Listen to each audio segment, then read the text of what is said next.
A proposta foi rejeitada pela Câmara. Está encerrada a sessão. Você acha que a eleição para presidente da República deve ser direta? Que restabeleça a democracia no país. Primeiro ato da promulgação. O documento da liberdade, da democracia.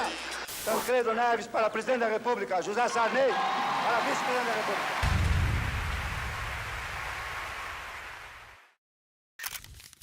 Dia 15 de janeiro de 1985. Tancredo de Almeida Neves é eleito presidente da República pelo Colégio Eleitoral, derrotando Paulo Maluf, o candidato do partido do governo. Tancredo seria o primeiro civil a ocupar o cargo após 21 anos de regime militar.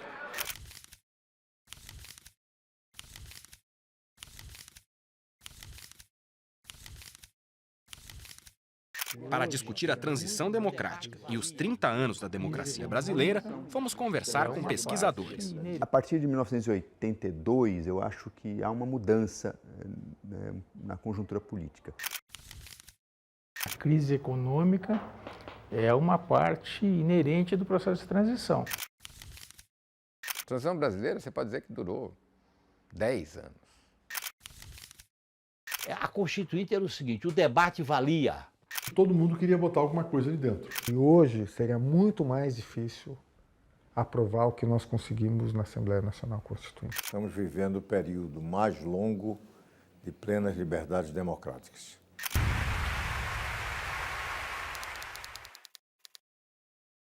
Na primeira reportagem sobre os 30 anos do primeiro governo civil depois da ditadura militar, começaremos pelo que antecedeu a sua posse, o movimento democrático das diretas já, que envolveu empresários, participação popular e a construção da aliança entre o partido da oposição, o PMDB, com parte do PDS, que sustentava o regime, dando força à candidatura Tancredo Neves. – 31 de dezembro de 1978.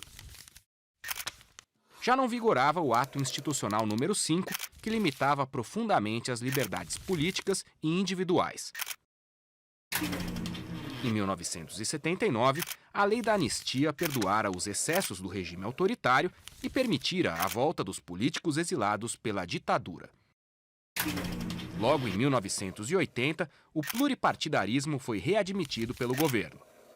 Bom, na verdade, quando um partido está em formação, em primeiro lugar tem que ter uma proposta de programa. As pesquisas todas mostram uma preferência pelo PMDB e pelo senador Franco Montoro. 15 de novembro de 1982.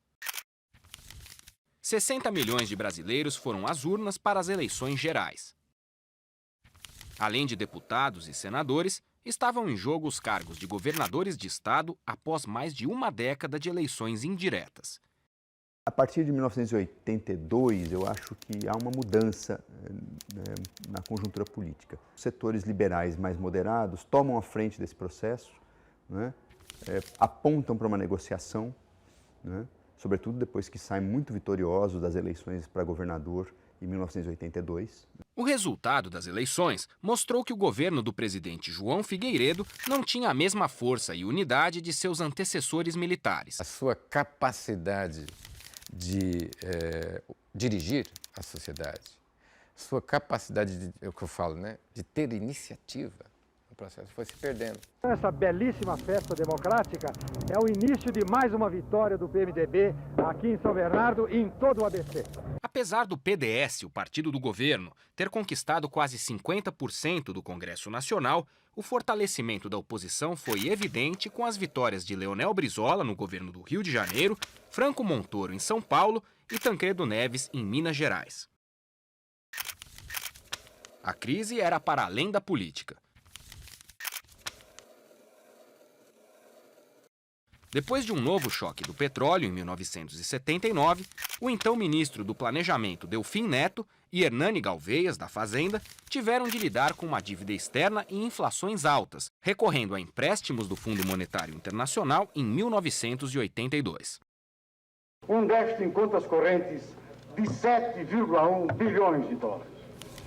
Isso dá aos senhores senadores uma ideia da magnitude do desequilíbrio produzido pela ampliação do preço do petróleo. Era um período diferente de quando Delfim tinha sido o chefe da economia brasileira uma década antes. Havia menos espaço para exceção e mais sede por democracia.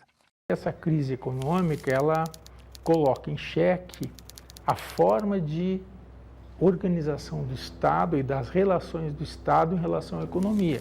Esse processo de desorganização econômica, ele com inflação elevadíssima, desencadeou uma onda, como o país nunca tinha visto até então, de mobilização social. As mobilizações populares cresciam. Somada a elas, uma classe econômica importante que antes apoiava os militares, desde o golpe de 64. A única fórmula, a saída maior e mais democrática, é pedirmos ao povo para eleger o seu presidente e o seu vice-presidente da República. Com o processo de controle, de tentativa de superação da crise, pela via recessiva, pagamento da dívida, aquela coisa toda, e se produziu uma recessão muito forte, né? E isso produziu o afastamento do empresariado. Mesmo no interior das empresas estatais, você começou a ver resistência. Os liberais se afastam do regime, em grande parte também os movimentos sociais mais à esquerda começam a desenvolver outras práticas, se afastando também um pouco daqueles princípios vanguardistas e militaristas das organizações armadas, né? O direito de votar para presidente da República começou a ser defendido abertamente pelos governadores oposicionistas, que participaram de comícios pela volta da democracia em várias cidades do país. O movimento logo ganhou o nome de Diretas Já. Quando vi todo mundo na rua de blusa amarela, eu achei que era ela puxando um cordão, 8 horas e danço de blusa amarela. Povo paga imposto, é uma exigência, mas quem paga também pode cobrar. Que os poderes se dessem a evidência, só há uma solução. Vários governadores assumiram a campanha e a classe média, sobretudo, a mesma classe média que não participava de movimentos sociais, não participava de sindicato, ela sai às ruas um pouco absorvendo essa cultura política democrática que vinha sendo gestada, que, enfim, colocava no regime militar, para conta do regime militar, todas as mazelas do país. A grande imprensa, gradualmente, aderiu ao movimento. As diretas já foram eminentemente uma demanda político-eleitoral. Não havia propriamente uma demanda socioeconômica ou ideológica ampla como havia em 64. Também essa é uma diferença importante para entender por que a imprensa pode apoiar diretas, mas não apoiou os protestos durante o governo João Goulart. Já pensou em responder a essa pergunta que a gente está fazendo? Você acha que a eleição para presidente da República deve ser direta? Isso eu não sei, que eu nunca votei, né? Eu não sei se deve ser direto ou não. Eu não sei. Você gostaria de votar? Gostaria. E você, já votou? Não. Como é que é seu nome? Salvador. Salvador, o que você acha? A eleição para presidente da República deve ser direta? Meu ver, deve ser direta. Eu não... Meu forte não é a política, mas do jeito que a política do Brasil está, deve mudar. Porque na eleição direta assim é o povo que está escolhendo, aí poderia mudar alguma coisa. O movimento das diretas teve uma grande relevância porque foi uma afirmação contrária a isso. Diz, não, olha, nós temos condições de, pelo menos, escolher quem está. Então isso aí produz uma dinâmica distinta, tira o controle do regime totalmente em relação ao processo. A reivindicação se formalizou com a emenda proposta pelo deputado Dante de Oliveira. A esperança era realizar eleições diretas para a presidência da República em novembro de 1984, a tempo de definir o próximo governo. Eu diria que há esse caldo, né, cultural engrossado desde os anos 70 que sai da panela, explode, né? Eram pessoas de todas as idades, vindas dos mais diversos lugares do Rio de Janeiro para assistir ao comício em favor das diretas já. 1.700.000 pessoas se reúnem em São Paulo.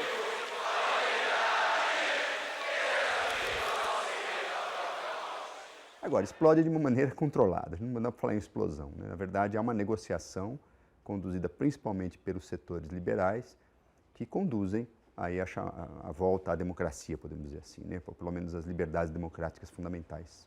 O presidente da Câmara dos Deputados, Ulisses Guimarães, participou de vários comícios. Sim, as eleições diretas, já!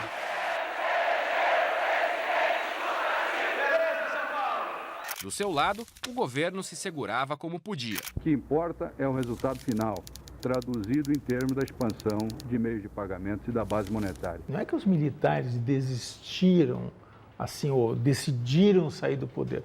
Eles começaram a não conseguir controlar a situação. Porque, veja, a base civil do aparato militar rachou. O regime desencadeou um processo de liberalização, um processo de mudança que eles imaginavam que era controlada, mas eles perderam o controle da situação. Em abril de 1984, as diretas reuniram 1 milhão de pessoas na Cinelândia, no centro do Rio. Em São Paulo, a 9 dias da votação da emenda, 1.700.000 manifestantes pediam um fim definitivo da ditadura militar. Não havia propriamente mais um projeto político para o país que emanava das casernas. As diretas já, o movimento das diretas já, ele tem que ser visto em perspectiva histórica. Quer dizer, para mim ele representa em grande parte uma retomada, uma repolitização das ruas que já vinha acontecendo desde 1977. No dia 28 de abril, a emenda perdeu a votação no Congresso. 113 deputados não participaram da sessão. A proposta foi rejeitada pela Câmara. Está encerrada a sessão. Apesar da derrota, o movimento deu força a uma aliança entre os oposicionistas e parte do partido que dava sustentação ao regime. Desenhava-se aí a candidatura Tancredo Neves-José Sarney na disputa no colégio eleitoral, ou seja, em eleições indiretas. Tancredo Neves para presidente da República, José Sarney para vice-presidente da República. O movimento das diretas, digamos, fracassou no seu objetivo específico, mas foi extraordinariamente vitorioso do ponto de vista global, porque fez com que o processo todo pendesse em favor da oposição. Aí houve aquele movimento muito, vamos dizer assim, de grandeza, de alguma maneira, do Ulisses Guimarães, que era o grande líder do PMDB. Ele se retira ou, digamos, desiste de competir com o Tancredo, e o Tancredo tinha aquele característica de ser um líder de oposição, mas que tinha muito trânsito com o regime. Ser candidato não é importante. O que é importante é nós tomarmos uma decisão que restabeleça a democracia no país. O consenso formado no nome de Tancredo tinha simpatia até do Palácio do Planalto. O presidente Figueiredo, que se eximira de apoiar oficialmente o candidato do PDS, Paulo Maluf, dava sinais de que o candidato da oposição não enfrentaria resistência militar caso vencesse. E foi isso que aconteceu. Não deixaria o meio mandato que o povo mineiro me confiou para assumir o supremo poder da nação apenas pelo gosto do poder, que nem sempre é glória ou alegria. Na próxima reportagem, o tema será o mandato de 5 anos do presidente José Sarney, o primeiro da chamada Nova República. Com a morte de Tancredo antes da posse, coube ao maranhense a verdadeira transição que levou à tão sonhada eleição direta, em 1989. Heterogêneo e difícil, o primeiro governo civil, depois de 21 anos de ditadura, teve um papel decisivo no restabelecimento da democracia. Determinou a instituição de uma Assembleia Nacional Constituinte para a redação de uma nova Constituição brasileira. A Constituição brasileira, você pode dizer que durou 10 anos, né?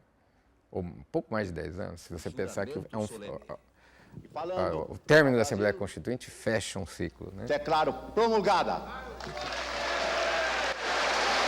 o documento da liberdade, da dignidade, da democracia, da justiça social do Brasil. Que Deus nos ajude que isto se cumpra.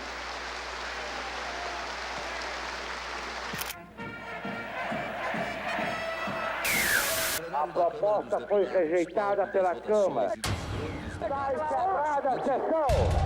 Você acha que a eleição para presidente da República deve ser direta? Que restabeleça a democracia no país. Primeiro ato da promulgação. O documento da liberdade, da democracia. Tancredo Neves para presidente da República, José Sarney para vice-presidente da República.